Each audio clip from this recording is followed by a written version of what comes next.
Hello বন্ধুরা, আজকে চলে আসলাম ফরিদপুরের প্রভু জগৎবন্ধুর আঙিনায়। অনেক দিন পরে এখানে এসে খুব ভালো লাগলো। আসলে এখানে আসলে কেন জানি না মনটা ভালো হয়ে ওঠে। তার উপর আবার এখানে এসে দুইটা ঠাকুরের দেখা পেয়ে গেলাম। এই ঠাকুরটা নাকি প্রায় 300 বছরের পুরাতন। শুনে খুবই ভালো লাগলো দর্শন পেয়ে। এখানে আছে আমার ওয়াইফ, আমার ছেলে মেয়ে, দাদা বৌদি, আমার শালাবাবু আছে।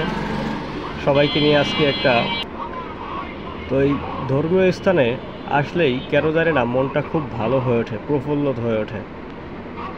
এটা হয়তো আবার না সবার ক্ষেত্রে এটা প্রযোজ্য, কারণ ধর্মীয় অনুভূতিটা একটা আলাদা জিনিস। এটা কাউকে বলে এই অনুভূতিটা বোঝানো সম্ভব না কাউকে। সবাই আসবেন, বিভিন্ন ধর্মীয় স্থান ভ্রমণ করবেন, তাহলে ধর্মের প্রতি একটা অনুগত্যতা প্রকাশ পাবে এবং ভালো লাগবে, ভক্তি শ্রদ্ধা আসবে ঠাকুরের প্রতি। এই জায়গাটা আসলেই আগের থেকে অনেকটা আপডেট হয়ে গেছে, দেখতেও ভালো লাগে আর মনের মধ্যেও অন্যরকম একটা ভালো লাগা কাজ করে।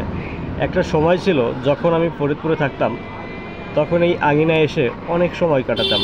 প্রতি শুক্রবার তো নিয়ম করে আসা হতোই, আর শুক্রবার বাদেও যেদিনই সময় পেতাম, সকাল দুপুর বিকাল আর রাত বলে কোনো কথা নাই, সময় পেলে এখানে আসতাম। ঠিক আছে, সবাই ভালো থাকবেন, আমার চ্যানেলটি সাবস্ক্রাইব করে দেবেন, লাইক কমেন্ট এবং শেয়ার তো অবশ্যই করবেন। ধন্যবাদ সবাইকে।